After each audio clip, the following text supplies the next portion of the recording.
అమరావతి పునర్నిర్మాణ కార్యక్రమానికి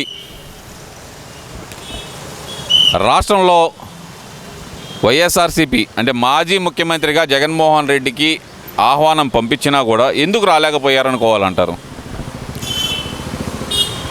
జగన్మోహన్ రెడ్డి గారు ఏ ముఖం పెట్టుకుని రాజధానికి వెళ్తారండి? ఆయనదేనండి. అవునండి, ఆయన ఎట్లా వెళ్తాడు? ఎందుకు వెళ్ళలేడండి? వెళ్ళలేడండి. ముఖ్యమంత్రి అండి. అవును, మాజీ ముఖ్యమంత్రి.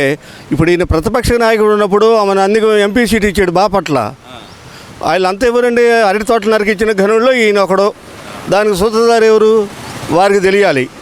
సరే, ప్రతిపక్ష నాయకుడిగా ఉన్నప్పుడు 50-60 సీట్లతో అసెంబ్లీలో కూర్చున్నాడుగా. అప్పుడు చంద్రబాబు నాయుడు 30,000 ఎకరం చాలిపోతే ఇంకొక 10,000 ఎకరాలు తీసుకోండి, అమరావతిని అభివృద్ధి చేయండి అని అన్నాడుగా. మరి ఈయన మాటలు నమ్మి సరే చంద్రబాబు నాయుడు కూడా అమరావతి భ్రమరావతి అని చెప్పి వీళ్ళందరూ ప్రచారం చేశారు కదా. అంతా రోజా కానీ అంబటి రాంబాబు కానీ గ్రాఫిక్స్లో ఇదంతా గ్రాఫిక్స్, అక్కడ ఏం కట్టడాలు లేవని చెప్పి ఊదరగొట్టారుగా. ఊదరగొట్టి అధికారంలోకి వచ్చారుగా వీళ్ళు. 152 సీట్లు వచ్చారు కదండి. ఇది అందరూ జరగని సత్యమే కదా. ఇప్పుడు అమరావతి ప్రాంతంలో ప్రజలు కూడా వైఎస్ఆర్సీపీని గెలిపించారుగా. ఎందుకు గెలిపించారు? జగన్మోహన్ రెడ్డి గారు రాజధాని కడతా అన్నారు. అవును, జగన్మోహన్ రెడ్డి మాటలు నమ్మే గెలిపించారు. ఈ చంద్రబాబు నాయుడు ఇది పునాది వేశాడు. ఈయన ఎంత డెవలప్ చేస్తాడు? ఈయన ప్యాలెస్ కట్టుకున్నట్టుగా నేను ఇక్కడ చంద్రబాబు నాయుడు ఇల్లు కట్టుకోలేదు, ఆయన ఇక్కడ అభివృద్ధి చేయలేడు. నేను ఇక్కడ మంగళగిరిలో ప్యాలెస్ కట్టుకున్నాను, కోట్లు పెట్టి ఇది కట్టాను, ప్రభుత్వం డబ్బులతో ఫర్నిచర్ ఇవన్నీ యాంగిలర్స్ ఇవన్నీ ప్రభుత్వం డబ్బులే. అవి తర్వాత కూడా న్యూస్ వచ్చినాయి, అది వేరే విషయం. సరే, ఇవన్నీ కట్టుకున్నాను కాబట్టి నేను ఇక్కడే ఉంటాను, నేను ఈ ప్రాంతాన్ని అమరావతిని అభివృద్ధి చేస్తానని చెప్పి పలికినటువంటి మహానాయకుడు జగన్మోహన్ రెడ్డి గారు. మరి అధికారానికి వచ్చిన తర్వాత ఏం చేశాడు? 3 ప్రాంతాలు అభివృద్ధి చెందాలని 3 రాజధానులు అన్నాడు. ఆటిన్ రాజా, కలావరో, జోకరో 3 ముక్కలు. ఈ 3 ముక్కలు పెడితే షో యుద్ధం సంగతి ఏ మొక్క ఏదో కానీ నాకు తెలియదు. కానీ మన జగన్మోహన్ రెడ్డి గారు ముఖ్యమంత్రి కాగానే జోకర్ ఆట మొదలుపెట్టాడుగా. 3 రాష్ట్రాలు 3 ప్రాంతాల అభివృద్ధి అన్నాడుగా.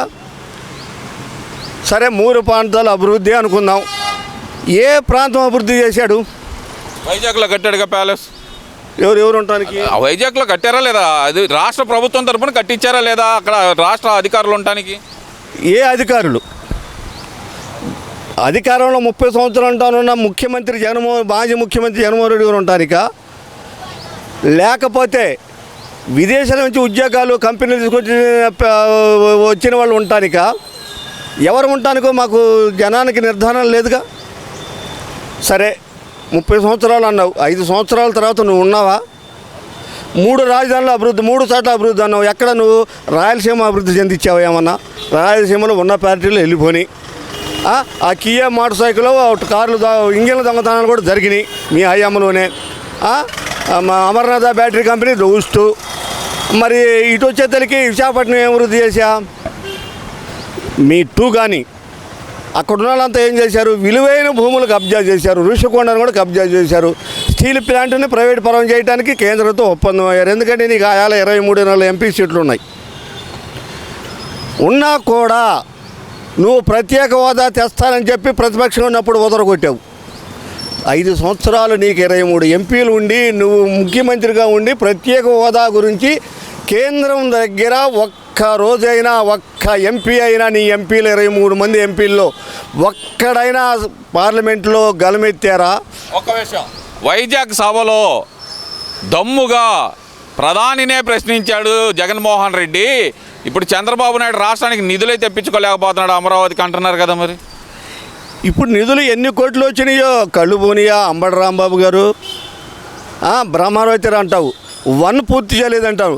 1 పూర్తి చేయడానికి కొన్ని బిల్డింగులు కట్టాడు. అవి నువ్వు గ్రాఫిక్స్ అని అందుట్లోనే నువ్వు ముందు ఎమ్మెల్యేగా అడుగుపెట్టావు, ప్రమాణం స్వీకారం చేసావు. తర్వాత 2 సంవత్సరాల తర్వాత మంత్రి అయ్యావు, నీటిపారుదల మంత్రి కూడా. ఆ భ్రమరావతిలోనే నువ్వు కూర్చున్నావు 5 సంవత్సరాలు అంబటి రాంబాబు గారు. మరి 5 సంవత్సరాలు 2 నీటి శాఖ మంత్రిగా నువ్వు పోలవరాన్ని ఎంత అభివృద్ధి చేసావో ఒక్కసారి చెప్పు నాన్న. కాపుర డ్యామ్ వాళ్ళంటేనే నీకు అర్థం తెలియదు, వాళ్ళకి అర్థం తెలియదు అన్నావు నీకు తెలిసినట్టు. అంటే మాకు తెలియాల్సిన అవసరం ఏముంది, మంత్రిగా నాకు తెలియాల్సిన అవసరం ఏముంది, నేను ఆర్డర్లు పాస్ చేయడమే కదా అంటున్నాడుగా, తెలుసుకోవాల్సిన అవసరం ఏముంది మాకు అంటున్నాడుగా. అసలు ఒక మంత్రి, ఇంటి మంత్రి ఇప్పుడు మన రాష్ట్రంలో ఎన్ని ప్రాజెక్టులు, ఎన్ని కాలువలు ఉన్నాయి, ఎన్ని ఇవి ఉన్నాయి అని చెప్పి అవగాహన ఉండద్దు ఆ మంత్రికి. సరే, అవగాహన నాకు అవసరం లేదన్నావు. మరి నువ్వు 5 సంవత్సరాల్లో కాపుర డ్యామ్ పూర్తి చేసావా? నువ్వు నీకంటే ముందు ఉన్నాడు చంద్రబాబు కొట్టరా. మరి నువ్వు కొట్టరైతే నువ్వు జైల్లో అయిపోయావా? నువ్వు అక్రమంగా అరెస్ట్ చేసావు, ఒక 40 రోజులు అడ్డు పెట్టావు. నువ్వు ముఖ్యమంత్రి రాగాలని మీ ముఖ్యమంత్రి అధికారి 5 సంవత్సరాల్లో చంద్రబాబు నాయుడు చేసిన అకృత్యాలపై మీరు ఎందుకు ఇది చేయలేకపోయారు? సిఐడి ఎంక్వైరీ ఎందుకు వేయలేకపోయారు? లోకేష్ గారి మీద కానీ చంద్రబాబు ఎందుకు వేయలేకపోయారు? మీ దగ్గర దమ్ము లేదా, పట్టు లేదా? పట్టు లేక కాదు, అక్కడ అది లేక ఆడ అన్నీ మీరేనా అబద్ధాలతో మీ పుట్ట, మీది అబద్ధాల పుట్ట. చంద్రబాబు నాయుడుది కాదు, లోకేష్ గారిది కాదు, తెలుగుదేశం పార్టీది కాదు. ఆ బతుకు వైఎస్ఆర్ పార్టీ మీది. ఆ వరవడలో మురుగు కాలంలో అంటే ఆ మురుగులో దోమలు ఉంటాయి, అవి ఎప్పటికీ పోవు. మురుగు పోతూ ఉండితే దోమలు అందుట్లోనే ఉంటాయి. అలాంటి పరిస్థితి మీది. ఎందుకు సంబోధిస్తున్నానంటే, అంతకుముందు అనిల్ కుమార్ యాదవ్ ఈ మధ్య లేడండి, 10 సంవత్సరాల దాకా రాలా, ఇప్పుడే 10 నెలల దాకా రాలా, ఇప్పుడు వచ్చాడు. ఇప్పుడు వచ్చి అప్పుడే ఉన్నాడు, పల్నాడులో కనుక నేను ఓడిపోతే రాజకీయ సన్యాసం తీసుకుంటాను, పార్టీకి పెద్దానికి రాజీనామా చేస్తాను, నేను పొలిటికల్గా జీవితంలో లైఫ్లో ఉండనని ప్రమాణం చేసావు పల్నాడు జిల్లాలో. ఇది జనం అందరూ తెలిసారు, నీ పార్టీ అభిమానులు చూశారు. మరి నువ్వు ఎందుకు ఇలా ప్రెస్ మీట్లో వైఎస్ఆర్ బొమ్మల ముందు, వైఎస్ఆర్ జగన్మోహన్ రెడ్డి గారు మీడియా ముందు నువ్వు మాట్లాడుతున్నా, నువ్వు ఎందుకు రాజీనామా చేయాల? నా సవాల్ ఎవరు స్వీకరించలేదు అంటున్నాడు. నువ్వే సవాలు ఎందుకు స్వీకరించేది? ప్రజలు ఇచ్చే తీర్పుకు సవాలు నువ్వు నీ అంతటా నువ్వు ఇచ్చావు, నువ్వు ఆర్గ్యుమెంట్ చేసావు. నేను కనుక కృష్ణదేవరాయలు కనుక గెలిస్తే నేను రాజీనామా చేస్తానని. ఆయన అనలేదా నువ్వు ఓడిపోతావు నన్ను కృష్ణదేవరాయలు నీ మీద అన్నాడా? గెలిపోవటంలో 100 ఇచ్చేది 150కి 150 అన్నావు, 123 ఎంపీలకి 23 ఎంపీలు మాయనన్నావు. ప్రతి వాడు మాడితే నా ఎంట్రుక పీకలేరు నువ్వు. ప్రతి ముఖ్యమంత్రి, మాజీ ముఖ్యమంత్రి నా దగ్గర లేదులే, మొన్నే గుట్టు కొడుచుకొచ్చా. ఎందుకంటే దేవుడి దగ్గరికి వెళ్ళి అక్కడ పరిస్థితి ఎట్టుందని కల్తీ లడ్డూలు అంతకుముందు వెళ్ళాం. అప్పటికి ఇప్పటికి వ్యత్యాసం చూడాలని ప్రత్యేకం చేయలేనమాట వాస్తవం. కాకపోతే చిన్న లాజిక్ ఏంటంటే, లడ్డు బ్రహ్మాండంగానే ఉంది, ప్రసాదం ఒక్కటి పులిహోరే పెడుతున్నారు. నేను ప్రభుత్వం అక్కడ బిఆర్ నాయుడికి తెలియజేదంటే, ఇంతకుముందు దేవుడి ప్రసాదం లడ్డు ఇంతంత లడ్డులు పెట్టేవారండి కిలో భక్తులకి. అది ఒక్కటి మాత్రం పెట్టలేదని నా మనసు. భోజనాలు కూడా బ్రహ్మాండంగా ఉన్నాయి. నేను కావాలని నేను బాక్సులు కూడా పెట్టించుకొచ్చుకున్నాను ఎక్స్ట్రా తెచ్చుకొని. ఎక్కడ పడితే ఎక్కడ ప్రజలు ఎక్కువ మంది ఉంటే అక్కడ ఒక ఇది చేసి ఎక్కడికక్కడ భోజనాలు ఇబ్బంది పడకుండా బాగానే జరుగుతుంది. ఆ చిన్న లడ్లు పెట్టేవాళ్ళండి, దాన్ని ఒక్కడిని మళ్ళీ ప్రారంభించవలసిందిగా బిఆర్ నాయుడుని కోరుకుంటున్నా. ఇప్పుడు అమరావతిని భ్రమరావతి చేసిందే చంద్రబాబు నాయుడు గారు, ప్రజలందరినీ భ్రమల్లో పెట్టిందే చంద్రబాబు నాయుడు అంటూ మన అంబటి రాంబాబు గారు చెబుతున్నారు. మరి దానికేం చెబుతారు మరి మీరు? ఈ బోందా అనకూడదు కానీ ఈయన ఎట్లా మాజీ మంత్రి అండి? ఈయన ఒక ఎమ్మెల్యే, రాజశేఖర రెడ్డి అయ్యమ్మలా కూడా ఉన్నాడు. ఏమన్నా రాజశేఖర రెడ్డి అవలక్షణాలు ఏమన్నా రాజకీయంగా పుణుకు పుచ్చుకున్నాడా? నువ్వు మాట్లాడిపోయినా నీకు ఎమ్మెల్యే సీట్ ఇస్తారు, నువ్వు మాట్లాడినా నీకు సీట్ ఇస్తారు.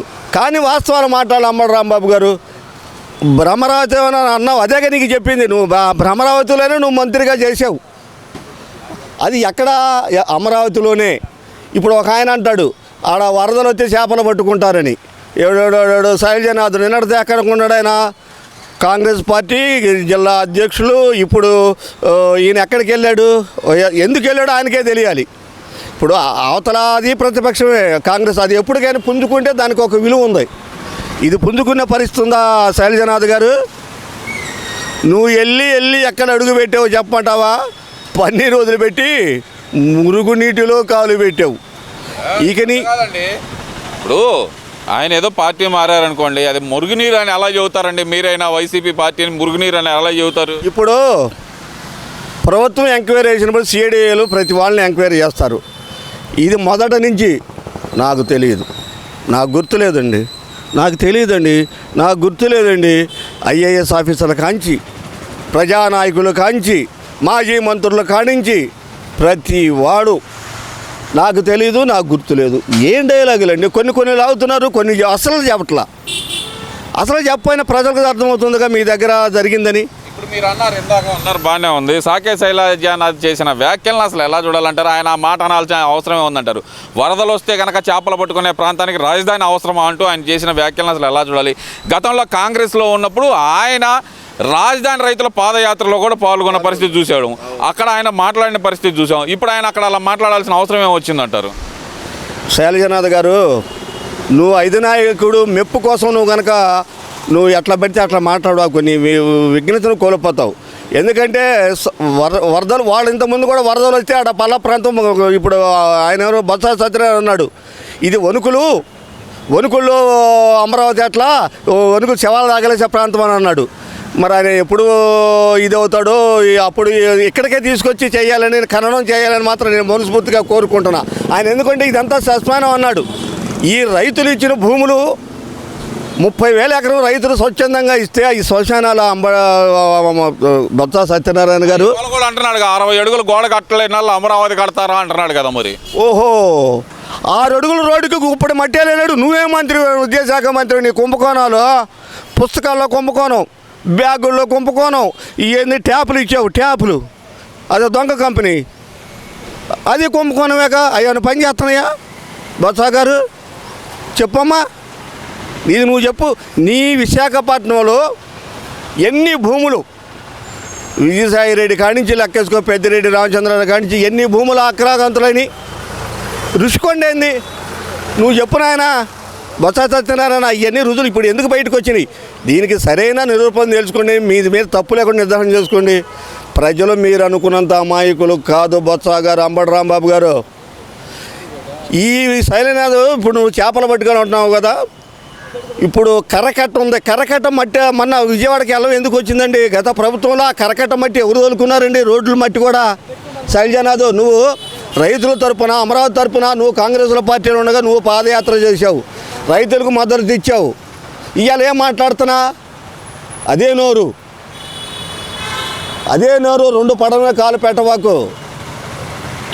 నువ్వు పార్టీ మారావు, నీకు ఇష్టం లేదు, వెళ్ళిపో. నువ్వు గనక అధినాయకుడు చెప్పినప్పుడు ఇంతకుముందు కొంతమంది అతని మెప్పు కోసం పార్టీ పగలగొట్టినాడు ఒకడు, ప్రజా దర్బార్ 10 కోట్ల ప్రజల ఆస్తిని నాశనం చేసిన వ్యక్తి ఒకళ్ళు. ఈ రకంగా ప్రజలు భూములు ఇక్కడ ఎందుకు సజ్జల రామకృష్ణారెడ్డి గారు 52 ఎకరాలు తేలింది. ఇప్పుడు అది అబద్ధం అని చెప్పి నిరూపించిన సజ్జల రామకృష్ణారెడ్డి కానీ ప్రభుత్వం భూమి. సిగ్గు, శరం, లజ్జ మీకన్నా ఆడ మనిషి నడి అగ్గిలో బతకటానికి రాయలసీమ నుంచి కోస్తా జిల్లాలకి మిరగాయలకు వచ్చి ఆడవారు 40-50 100 కిలోలు మిరగాయలు కోసుకొని కేజీ 12 రూపాయలు కోసుకొని అగ్గిలో పసిపిల్లల్ని సంకలో పెట్టుకొని ఇక్కడ రైతు కష్టపడి చదువుతున్నారు. మీలాగా భూములు ఆక్రమించడానికి ఎవడు పాకులాడ. మీరు పదవులు తీసుకుందో ప్రజల సేవ చేయటానిక? ప్రభుత్వ భూములు లెక్కర్లు అయితేనేమి, ప్రభుత్వ భూములు అయితేనేమి, ప్రభుత్వమును తాకట్టు పెట్టడానిక? ప్రజలు ఇచ్చే పన్నుని ప్రజలకి సంక్షేమ కార్యక్రమాలకి ప్రభుత్వ ఉద్యోగులకు డబ్బులు జీతాలు ఇవ్వడానికే కానీ మీకు పన్నులు కడుతుంది. మీ జేబులో నింపుకోవటానికి, మీ లాకర్లో బంగాలు దిమ్మలు పెరుచుకోవటానిక ప్రజలు మీకు అధికారం ఇచ్చింది. అంబటి రాంబాబు, నువ్వు రాజకీయంగా మాట్లాడు. ఒకవేళ రేపు నువ్వు గెలిచినా నువ్వు పోయేది ఆ అమరావతిలోకే గెలుతాడంటారా? ప్రజల కనుక నాకు అర్థం కాదు ఏంటంటే, ఆయన జిల్లా అధ్యక్షుడు చేశారు కదా, ఎంపీ స్థానం ఇస్తారా, లేదంటే కనుక సత్యనపల్లికి వేరే వాళ్ళకి ఇచ్చారు కదా, సత్యనపల్లి స్థానం నుంచి ఈయన తరిమేశారంటారా? రేపు ఏం జరుగుతుందో తెలియదండి. ఇప్పుడు ప్రతి వాళ్ళని సిఐడిఎల్కి ఏం చెబుతున్నారు? నాకు తెలీదు, నాకు గుర్తు లేదు, నేను మర్చిపోయాను. ప్రతిసారి ప్రతి కేసులో చూసుకోండి, మొదటి నుంచి ఇదే డైలాగ్. ఎందుకు వస్తుంది ఈ డైలాగు? స్క్రిప్ట్ ఎవరు రాసిస్తున్నారు? ఆ స్క్రిప్ట్ రాసేవాడిని, అసలు నాయకుడిని పట్టుకుంటే ఈ నాకు గుర్తులేదు, నాకు తెలియదు, ఏదో ఒక రోజు విజయసాయి రెడ్డి మళ్ళా 50 ఎంక్వైరీలో చెదల పుట్ట పగల కొట్టేది నిజం. ఆయన నిజంగా మారాడు అనుకుంటున్నాం. ఆ పుట్ట విజయసాయి రెడ్డి పగల కొట్టాలి. తప్పు చేసేవాడికి శిక్ష పడేలాగా విజయసాయి రెడ్డి కూడా అవసరమైతే ఆయన కూడా ఉండాలి 4 నెలలు జైల్లో, తప్పు లేదు. అందరిని ఇరికించాల్సిందిగా, ప్రజల ధనాన్ని ప్రజలకు, ప్రభుత్వ భూములు ప్రభుత్వానికి ఇవ్వాల్సిందిగా ఈ ప్రభుత్వాన్ని సిఐడి ఆఫీసుని సెంట్రల్ గవర్నమెంట్ను కూడా ఢిల్లీ లిక్కర్ కేసులు ఏముందండి ఉందల్లా ఆంధ్ర అమరావతిలోనే ఉంది లిక్కర్ కుంభకోణం. కేంద్ర హోంమంత్రి గారు దీన్ని బయటికి తీసి మీ సహకారం ఉండాలి. ఇవాళ మీకు ఇన్ని సీట్లు ఉన్నాయంటే ఆయాల మీతో నేషనల్ ఫ్రంట్ పెట్టిన నందమూరి తారక రామారావు గారిది ఆయన పుణ్యం వల్ల మీరు ఇలా మూడు సార్లు ప్రధానమంత్రిగా మన మోదీ గారు గెలిచారు. మీ పార్టీ అధికారం ఉంది. ఇందువల్ల ఎన్టీ రామారావు గారికి భారతరత్న ఇవ్వాల్సిందిగా మిమ్మల్ని కోరుకుంటున్నాం. మీ బాధ్యత అది.